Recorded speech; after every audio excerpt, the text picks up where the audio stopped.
صلہ رحمی اور قطع تعلق کیا ہے؟ صلہ رحمی، رحم کے معنی اللہ تعالیٰ نے فرمایا یا ایھا الذین آمنوا اتقوا اللہ حق تقاتہ ولا تموتن الا یا ایھا الذین آمنوا یا ایھا الناس اتقوا ربکم الذی خلقکم والذین من قبلکم لعلکم تتقون یا ایھا الناس اتقوا ربکم الذی خلقکم من نفس واحدہ وخلق منها زوجها وبث منهما رجالا كثيرا واتقوا الله الذي تسالون به والارحام، ارحام کی حفاظت کرو۔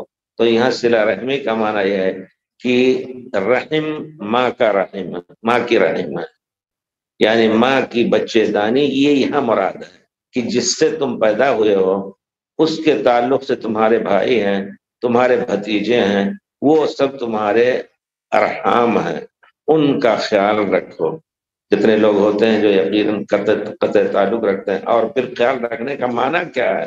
صرف ایسے کہ ملتے رہا ٹھیک ہے، اگر نہیں کوئی ضرورت ہے الحمدللہ وہ بھی کھاتے پیتے ہیں بھی، لیکن صبح شام حال احوال لیتے رہیں، دور ہیں تو جا کر کے ملیں۔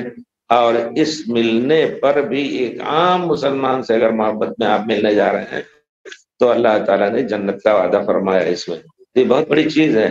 اور قطع رحمی وقت کم ہے، قطع رحمی کا معنی ہے کہ تعلق آپ ختم کر دیں، بیچارہ غریب ہے، ایسا ہم اس زمانے میں دیکھ رہے ہیں کہ اصل آپ کا بھتیجا ہے، آپ کی بیٹی ہے، صرف بھتیجے سے اس وقت شادی نہیں کر رہے ہیں کہ وہ تو جامعہ سلفیہ سے فارغ ہے، عربی پڑھے ہوئے، کیا اس کی تنخواہ ہوگی، کیا کمائے گا، کیا کھلائے گا۔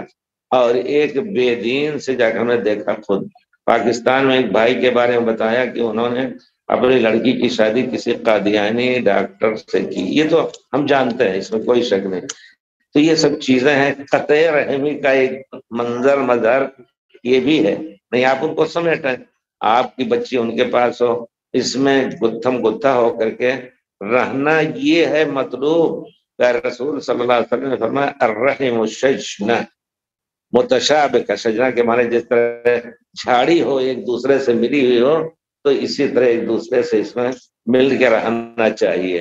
اور اس کا قطع رحمی کا تعلق یہ ہے کہ اللہ تعالیٰ فرماتے ہیں کہ دو آدمی اگر وہ آدمی قطع رحمی کرتا ہے، آیت کریمہ کیا ہے؟ فَهَلْ عَصَيْتُمْ إِن تَوَلَّيْتُمْ أَن تُقَطِّعُوا أَرْحَامَكُمْ، یعنی ہو سکتا ہے تم اپنے ارحام کو، اپنی رشتہ داری کو ختم کرو۔ اولئک الذین لعنہم اللہ، لفظ کیا ہے؟ اور اولئک الذین لعنہم اللہ، اولئک ان تقطعوا ارحام، سورہ محمد میں جو ہے اولئک الذین لعنہم اللہ وَأَصَمَّهُمْ وَأَعْمَىٰ أَبْصَارَهُمْ، اللہ تعالیٰ نے ان کے اوپر لعنت بھیجی ہے، ان کو اللہ تعالیٰ گنگا بہرا کر دے گا۔ بہت بڑی قطع رحمی کی بہت بڑی وعید ہے۔ اسی طرح پیارے رسول صلی اللہ علیہ وسلم، دو مسلمان اگر صرف دشمنی کر کے اور ایک دوسرے سے کٹ کے رہتے ہیں اور اللہ کے ہاں صبح شام اعمال جو پیش ہوتے ہیں، تو ان دونوں مخالفین کا جو آپس میں ہے، ان کے بارے میں اللہ تعالیٰ فرماتا ہے ارکو حدین، لفظ آیا ہے اخر، یعنی کو چھوڑ دو، بعد میں ان کا حساب کریں گے۔ اللہ تعالیٰ ان کے اعمال کو دیکھتا بھی نہیں ہے۔ اس وجہ سے بھائی بہت ہی سنگین مسئلہ ہے، اس پر عمل کرنے کی کوشش کریں جو اللہ رسول کا حکم ہے۔ رشتہ داری کو بچانے کے لیے ہمارا ایک بھتیجا اگر ضائع ہو رہا ہے تو ہم گناہ گار ہوں گے، سمجھ گئے؟ ہم کھاتے پیتے ہیں، وہ بیچارہ ٹھکرا رہا ہے، ادھر ادھر جا کر کے دو چار پیسے کما رہا ہے، اور وہ اس میں آپ اس کے لیے کچھ ایسا انتظام کیجئے۔ نہیں تو الحمدللہ ایسے بھی وقت گزرے ہیں، ہم لوگ جس گاؤں میں ہم پلے، ہمارے دادا کا بیت المال اب بھی چل رہا ہے الحمدللہ۔ بیت المال کے ذریعے سے جو گاؤں میں غریب لوگ تھے، دوسرے خاندان کے لا کے بسا کے رکھے تھے، ان کی مدد ہوتی تھی الحمدللہ، ان کی شادی بیاہ سب ایک دم اکٹھا ہو کر کے فوری طور پر، یہ ہم نے خود دیکھا، کرتے تھے انتظام اور اس کو لاد دیتے تھے۔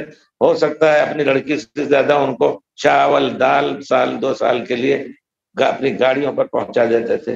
یہ سب ہونے چاہیے، یہ حکومت کا جو اسلامی ہے وہ تو کرتی ہے، لیکن جہاں حکومت نہیں ہے، خاص طور پر ہندوستان میں، مسلمانوں کو اس طرح کا کاپریشن طریقے پر جو ہے یہ سب تعاونی ایک چیز ہونی چاہیے، جس کی بنیاد رکھ کر باقاعدہ اس پر عمل ہو.